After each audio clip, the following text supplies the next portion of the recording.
نحمده ونصلي ونسلم على رسوله الكريم أما بعد فأعوذ بالله من الشيطان الرجيم بسم الله الرحمن الرحيم قال الله تبارك وتعالى في شان حبيبه إن الله وملائكته يصلون على النبي يا أيها الذين آمنوا صلوا عليه وسلموا تسليما درود پاک بابا برم اللہ جل وعلا کی حمد و ثنا اور حضور سرور کائنات مغفر موجودات زینت بزم کائنات دستگیر جہاں غم گسار زماں سید سروراں حامی بے کساں قائد المرسلین رحمت للعالمین آقا نامدار مدنی تاجدار عرب و عجم فخر بنی آدم رسول محتشم صلی اللہ تعالی علیہ وآلہ وسلم کے دربار گہربار میں ہدیہ درود و سلام پیش کرنے کے بعد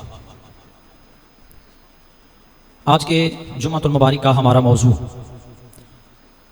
اسلام سے پہلے عرب کے حالات اور پھر جس وقت اسلام آیا یعنی حضور سرور کائنات صلی اللہ تعالی علیہ وآلہ وسلم کی ذات آئی تو آپ کے آنے سے عرب کے اندر اللہ رب العزت نے کیا رونقیں اور کیا برکتیں عطا فرمائیں آج اس مختصر سے وقت میں ہم یہ سنیں گے۔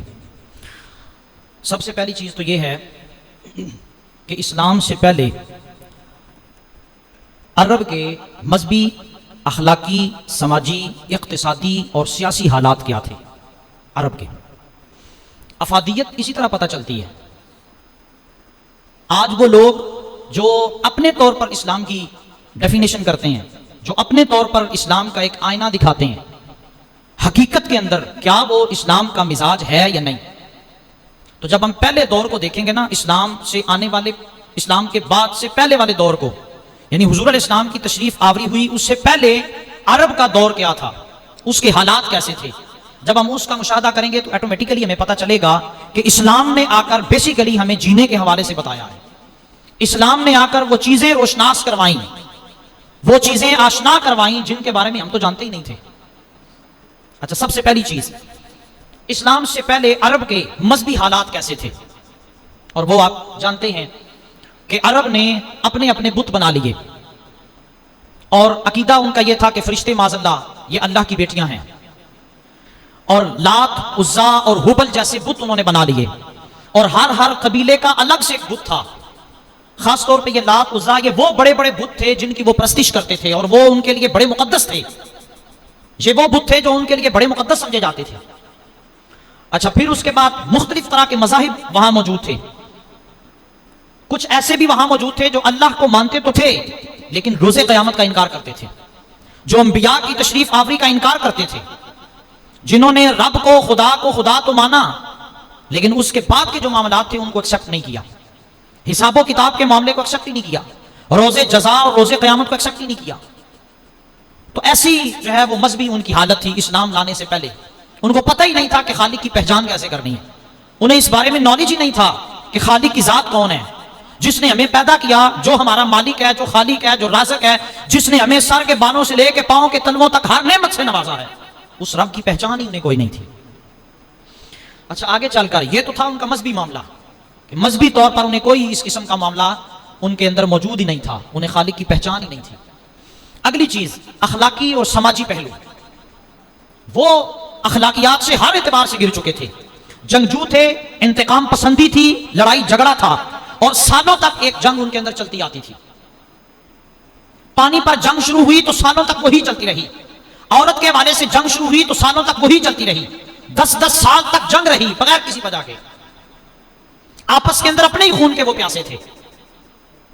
اخلاقی طور پر ان کا کردار یہ تھا جی، گھوڑ دوڑ کے اندر گھوڑا آگے نکل گیا تو سالوں تک اسی پر جنگ رہی کہ یہ آگے کیوں نکل گیا۔ اچھا، پھر وہ جنگ قبائل تک رہی، پھر نسلوں تک وہ جنگ چلتی رہی۔ آپ اندازہ کریں کہ یہ ان کا اخلاقی لیول تھا، اور کوئی بھی شخص جرم کرتا تو اس کو اس جرم پر سخت سزا دی جاتی، حالانکہ وہ سزا کا مستحق ہی نہیں تھا۔ شراب نوشی، سود خوری اور زنا اس کو گناہ سمجھا ہی نہیں جاتا تھا، اور عورت کی معاشرے کے اندر کوئی عزت نہیں تھی۔ آج جو عورت بات کرتی ہے نا پردے کی، یا آج جس عورت سے کہا جائے کہ تو اس انداز سے پردہ کر، اسلام نے تجھے یہ رسپیکٹ دی ہے، اسلام نے تجھے یہ لیول دیا ہے، اسلام نے تجھے یہ مقام دیا ہے، اس عورت کا اسلام سے پہلے جو مقام تھا وہ سنیں کہ اگر کسی عورت کا شوہر مر جاتا تھا نا تو اس کی بعد کی زندگی بالکل ہر اعتبار سے کٹ آف کر دی جاتی تھی، کوئی اس کو معاشرے کے اندر مقام حاصل نہیں تھا، اور وہ زندہ رہنے کو جو ہے وہ اتنا پسند نہیں کرتی تھی جتنا یہ سمجھتی تھی کہ میں اپنے شوہر کے ساتھ مر جاتی تو بہتر تھا۔ آپ اندازہ کریں، یہ اسلام لانے سے پہلے کے معاملات ہیں۔ اور وہ بیٹی جس کو نبی علیہ السلام نے آ کر وہ عزت بخشی کہ حضور علیہ السلام نے فرمایا فاطمہ میرے جگر کا ٹکڑا ہے، اس بیٹی کو لوگ زندہ درگور کر دیتے، اور ایک دفعہ نہیں، پتہ نہیں کتنی بچیاں ایسی زندہ درگور ہو گئی۔ حضرت سیدنا دہیہ قلبی جو بعد میں مسلمان ہوئے، حضور کی بارگاہ میں حاضر ہوئے، کہنے لگے یا رسول اللہ میں نے 70 بچیوں کو اپنے ہاتھوں سے زندہ گاڑا ہے زمین میں، اور حضور علیہ السلام کی آنکھوں میں ایسے آنسو آئے، آنسوؤں کی ایسے لڑی چلی جس طرح تسبیح کے دانے ٹوٹتے ہیں تو وہ بکھر جاتے ہیں۔ آپ اندازہ کریں، تو یہ عورت کا مقام تھا اسلام سے پہلے عرب کے اندر، آپ اندازہ کریں۔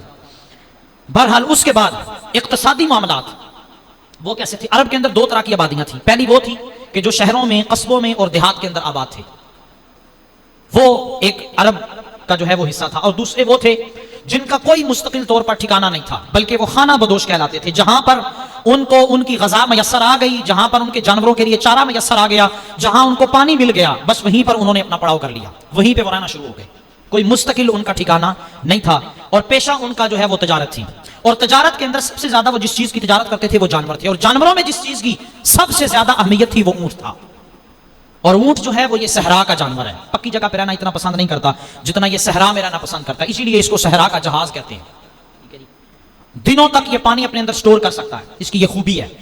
تو عرب ممالک کے اندر اونٹ یہ بڑی حیثیت رکھتا تھا، اور خاص طور پہ مادہ اونٹ، اور اونٹوں کے اندر سرخ اونٹ وہ سب سے زیادہ اہمیت کا حامل تھا عرب ممالک کے اندر۔ تو بہرحال یہ تجارت ان کا پیشہ تھا، اونٹ سے ہی وہ دودھ حاصل کرتے تھے، لیکن کچھ ایسے جو ہیں وہ وہاں ممالک تھے جیسے طائف ہے، یمامہ ہے، وہاں پر کچھ تھوڑی بہت زراعت بھی تھی، لیکن زیادہ تر جو ان کا پیشہ تھا وہ تجارت کا تھا۔ اس کے بعد ان کے سیاسی حالات ہیں۔ اچھا، سیاسی کوئی باضابطہ ان کا معاملہ نہیں تھا، سیاسی طور پر کوئی منظم نہیں تھے، قبائلی نظام تھا، قبائل کے بڑے بڑے سردار تھے اور وہی فیصلہ کرتے تھے، اور ان سرداروں کے اندر سب سے زیادہ جس کو اہمیت حاصل تھی وہ قریش کے سردار تھے۔ قریش کا خاندان اور قبیلہ سب سے زیادہ معزز سمجھا جاتا تھا عرب ممالک کے اندر، اور اس کی وجہ پتہ کیا تھی؟ یہ طاقت میں بھی سب سے زیادہ تھے اور سرداری میں بھی سب سے بڑے تھے۔ اس کی وجہ صرف ایک ہی تھی کہ یہ کعبے کے متولی تھے۔ آپ انداز، قرآن مجید کے اندر بھی اس کا ذکر فرمایا ہے، جب کفار اور مشرکین نے کہا نا صحابہ کرام کو جی دیکھو کعبے کے متولی تو ہم ہیں، اس کی حفاظت تو ہم کرتے ہیں، اس کی دیکھ بھال تو ہم کرتے ہیں، تو اللہ پاک نے قرآن میں واضح فرما دیا ہونا کیا؟ کعبے کا متولی بننے سے کوئی مشرف نہیں ہو جاتا، کوئی معزز نہیں ہو جاتا۔ اگر تم چاہتے ہو کہ تم اللہ کی نگاہ میں معزز اور معتبر بنو، اس کے لیے تمہیں اسلام قبول کرنا ہوگا۔ بہرحال ان کا یہ معاملہ کعبے کے متولی، اصل میں کعبہ عالمی منڈی کی حیثیت رکھتا تھا۔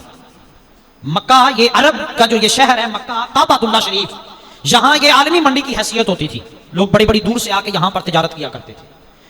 بہرحال اسلام سے پہلے ان کا جو امیج تھا وہ یہ تھا۔ اللہ اکبر کبیرہ۔ اب آتی ہے جی اگلی بات، اب جس وقت یہ زندگی گزار رہے تھے، نہ ان کی اخلاقی زندگی تھی، نہ ان کی کوئی مذہبی زندگی تھی پراپر طور پر، نہ ان کی اقتصادی زندگی تھی، نہ سماجی اور نہ سیاسی زندگی تھی۔ ایسے حالات کے اندر اللہ رب العزت نے آمنہ کے لال کو بھیجا۔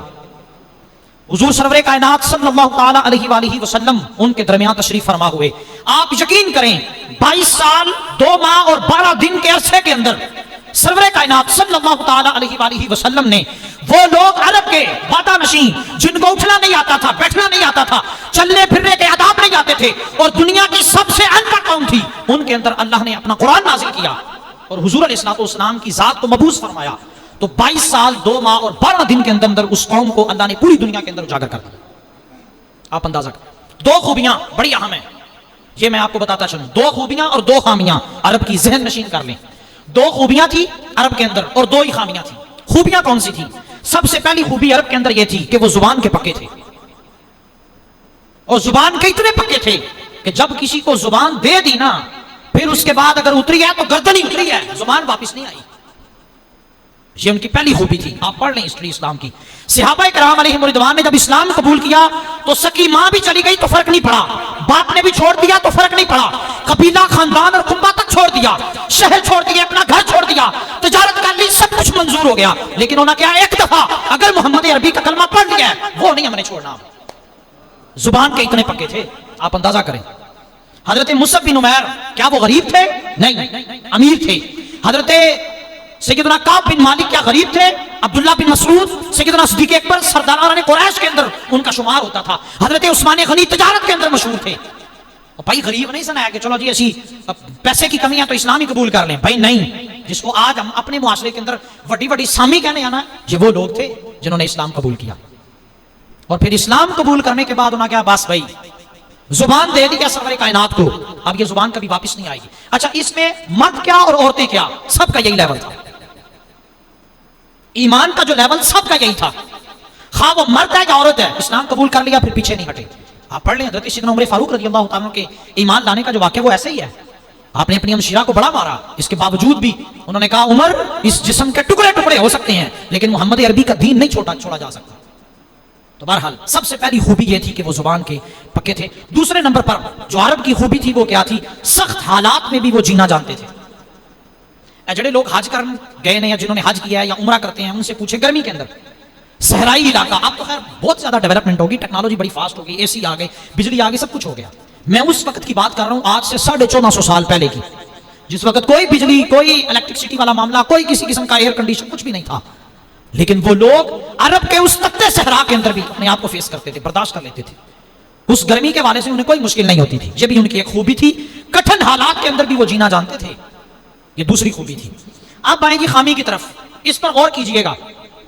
خوبیوں سے پڑھ کر اللہ نے ان کی خامیوں کو لیا ہے، اور وہ خامیاں ان کے اندر کیا تھیں، لیکن وہ اسلام لانے سے پہلے تھی. یاد رکھیے گا، اسلام لانے کے بعد وہی خامیاں ان کی خوبی بن گئی، اور وہ ایسی خوبی بنی کہ قیامت تک کے لیے ان کی اس خوبی کو کوئی چیلنج نہیں کر سکا آج تک. اچھا، وہ خامی کیا تھی؟ سب سے پہلی خامی یہ تھی کہ وہ آپس میں لڑتے تھے، جو پہلے بھی میں نے عرض کیا ہے. اخلاقی اور سماجی جو ان کا مسئلہ تھا وہ یہ تھا، آپس میں ایک دوسرے کے ساتھ لڑتے رہے اور سالوں تک وہ جنگ جاری رہی. اوس اور خزرج کا معاملہ آپ کے سامنے ہے، صدیوں تک ان کی جو ہے وہ لڑائی چلتی رہی. لیکن حضور علیہ السلام کی ذات آئی، یہ جو ان کی خامی تھی نا آپس میں لڑنے کی، اسی کو اڈاپٹ کر لیا گیا، اسی کو لیا گیا اور کہا کہ نہیں، تسی آپس نہیں لڑنا، رحماء بینہم، تم آپس میں رحم دل. اسی خوبی کو لے لیا.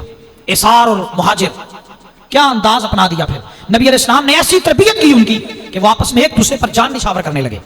انہوں نے کہا نہیں بھائی، اسی آپس میں دشمنی نہیں ہے، دشمنی ہماری تو کفر کے ساتھ ہے، دشمنی ہماری تو اس بندے کے ساتھ ہے جو اللہ رسول کا دشمن ہے، آپس میں تو ہم بھائی بھائی ہیں. یہ پہلی خامی جو اسلام لانے سے پہلے تھی. دوسری خامی، یہ ان پڑھ لوگ تھے، پڑھے لکھے نہیں تھے. اور آج عربی اپنے آپ کو کیا کہتے ہیں؟ آج عربی یہ کہتے ہیں کہ ہم جیسا فصاحت اور بلاغت والا کلام کوئی جانتا ہی نہیں. جس طرح کی ہم بولی بولتے ہیں ویسی بولی کوئی بول ہی نہیں سکتا. جو لینگویج اللہ نے ہمیں عطا کی ہے ویسی لینگویج کائنات کے اندر کسی کو نہیں ملی. آپ اندازہ کریں، جتنی وسیع، جتنی فصاحت اور بلاغت والی لینگویج عربی ہے، دنیا کے اندر کوئی زبان نہیں ہے. آپ اندازہ کریں. یہ وہی ان پڑھ لوگ ہیں، یہ وہی لوگ ہیں جن کو آتا جاتا ہی کچھ نہیں تھا. یہ وہی لوگ تھے جو آپس میں ایک دوسرے کو مارتے تھے. یہ وہی لوگ تھے جن کو اٹھنا بیٹھنا اور چلنا پھرنا ہی نہیں آتا تھا، جن کے اندر ایٹیکیٹس ہی نہیں تھے، جن کے اندر تہذیب اور تمدن ہی نہیں تھا. جس وقت قرآن نازل ہوا، حضور تشریف لائے، تو یہی وہ قوم تھی جو سب سے اعلیٰ تربیت کی حامل بن گئی. بھائی اینا کو اسی ایٹیکیٹ سیکھے نے. اسلام نے ہمیں سکھایا کہ جینا کیسے ہے، اسلام نے ہمیں سکھایا کہ تربیت کیسے ہوتی ہے. اسلام نے سانو دسیا کہ تسی پیشاب کینج کرنا ہے. اسلام نے ہمیں بتایا کہ تم نے چلنا کیسے ہے. اسلام نے ہمیں بتایا کہ تم نے کھانا کیسے ہے. جس چیز کی ریسرچ 1450 سال بعد سائنس نے آج کی ہے، وہ ریسرچ 1450 سال پہلے، بلکہ ریسرچ نہیں، ریزلٹ نبی علیہ السلام نے کر کے دکھا دیا، اور وہ ریسرچ آج ہو رہی ہے. آپ اندازہ کریں، ایسی سچویشن کے اندر 22 سال 2 ماہ اور 12 دن کے عرصے کے اندر یہ وہ لوگ تھے جنہوں نے کیسرا اور کسرا پر جو ہے وہ اپنا جھنڈا لہرایا. یہ وہ لوگ تھے جنہوں نے رومن اور پرشین امپائر جو صدیوں سے عرب پر حکومت کر رہی تھی ان کو گرا دیا، اور جن کو کوئی سمجھتا ہی نہیں تھا کہ یار اے لوگ جنگ کریں گے ساڑھے نال. یہ وہ لوگ ہیں جو ہم سے لڑیں گے، ہماری تو صدیوں تک حکومت ہے. یہ وہ لوگ تھے جن کے اندر پھر خالد بن ولید پیدا ہوئے. یہ وہ لوگ تھے جن کے اندر سعد بن ابی وقاص جیسے لوگ پیدا ہوئے، اور جنہوں نے کہا کہ دشت تو دشت رہے، دریا بھی نہ چھوڑے ہم نے، بحر ظلمات میں دوڑا دیے گھوڑے ہم نے. انہوں نے کہا چاہے جائے کہ ہم بعد میں آئے ہیں، لیکن تربیت ہماری فرشتوں سے بھی افضل ہوئی ہے. اللہ اکبر یا رسول اللہ، مرحبا مرحبا مرحبا.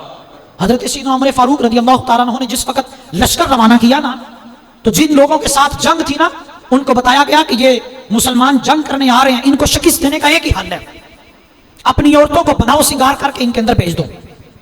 ایک بھی بندہ بہ گیا تو خود بخود شکست ہو جائے گی. جب حضرت سیدنا عمر فاروق رضی اللہ تعالیٰ عنہ کو یہ پتہ چلا نا، تو آپ نے سارے لشکر کو بلایا اور بلا کے قرآن کی یہ آیت پڑھی کہ مومنین مردوں سے کہہ دیں کہ اپنی نگاہوں اور شرمگاہوں کی حفاظت کریں. صرف اتنی آیت پڑھی اور پڑھ کے لشکر کو روانہ کر دیا.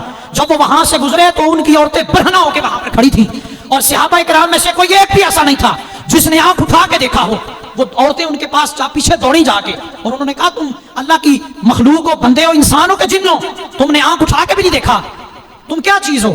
تو صحابہ کرام نے کہا ہاں ہم جنات نہیں ہیں اور اللہ کی کوئی ایسی مخلوق نہیں ہے, ہیں انسان ہی, لیکن صفا کے چبوترے پہ بیٹھ کے جو ہماری تربیت ہوئی ہے نا وہ فرشتوں سے بھی افضل ہے. اسی لیے اقبال نے کہا فرشتوں سے افضل ہے انسان بننا مگر اس میں لگتی ہے محنت زیادہ. تو یہ وہی لوگ ہیں جو ان پڑھ تھے, جن کو آتا جاتا کچھ نہیں تھا. جس وقت اللہ رب العزت نے ان کو قرآن دیا, کتاب دی, تو ان کو ایک مشعل راہ مل گئی. اس کی وجہ سے ان کی یہ والی جو خامی تھی نا ان پڑھ والی, وہ دور ہو گئی. اور جس وقت ان کو آپس میں بھائی بنایا, انصار اور مہاجرین کو جو آپس میں ایک دوسرے کے ساتھ لڑتے تھے, جب ان کو بھائی بنایا تو آپس میں قرآن کہتا ہے رحماء بینہم, آپس میں رحم دل بن گئے.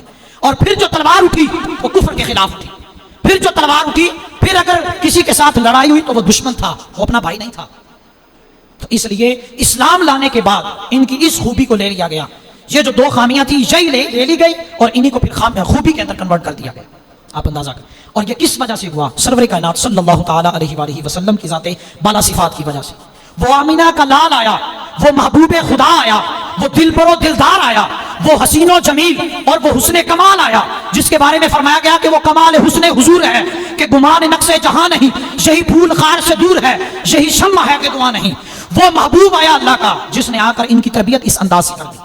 اور حقیقت بات ہے اگر وہ حضور نہ آتے, اگر حضور علیہ السلام کی وہ ذات نہ آتی, اللہ کی پہچان اپنے طور پر تو تھی, ایمان تھا, اعتقاد تھا, لیکن تربیت نہیں تھی, اخلاقیات نہیں تھی, ایٹیکیٹس نہیں تھے. یاد رکھیے گا, یہود و نصارہ خود کہتے ہیں کہ بھائی نمازاں اسی بڑیاں پڑھتے سا, روزے بڑے رکھتے تھے, ہم رکوع و سجود بڑے کرتے تھے, لیکن تمہارا نبی وہ ہے جس نے تمہیں استنجا کرنے کا بھی طریقہ سکھایا ہے.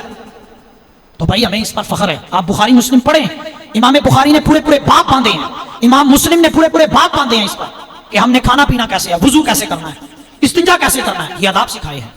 اور اگر وہ حضور نہ ہوتے تو پھر یہ کچھ بھی نہ ہوتا. شاعر نے بڑے خوبصورت انداز میں کہا فلک خوبصورت سجایا نہ ہوندا, کسے شہدوی اے سایہ نہ ہوندا, نہ اے عرش کرسی نہ چند تارے, شب و روز دے اے نہ ہوندے نظارے, نہ جنوں بشر تے نہ کوئی پرندہ, حیاتی مماتی نہ مویا نہ زندہ, نہ حوراں دے کسے نہ آدم نہ حوا, نہ یعقوب یونس نہ یوسف زلیخا, نہ تختہ نہ تاجاں دے سلطان ہوندے, نہ محلہ دے والی نہ دربان ہوندے, نہ ملتی کسے نو کدے زندگانی, ہوا اے نہ ہوندی نہ ہوندا اے پانی, نہ عرش و فرشتے نہ خاکی نہ نوری, کسے شہدوی اے سایہ نہ ہوندا جو رب نے محمد بڑھایا.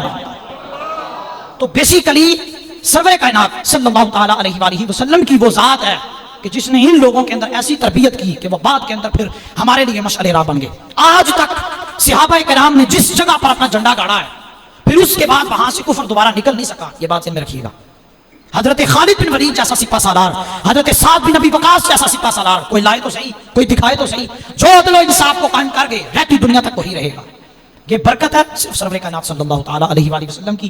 ہمیں شکر گزار ہونا چاہیے, اس بات پر شکر کرنا چاہیے کہ اللہ رب العزت نے ہمیں اپنے محبوب جیسی ہستی ہمیں عطا فرمائی ہے, جس کی وجہ سے آج اللہ نے ہمیں ایمان کی دولت عطا کی ہے. اللہ کی بارگاہ میں دعا ہے ہم سب کو عمل کی توفیق عطا فرمائے. واخر دعوانا الحمدللہ رب العالمین.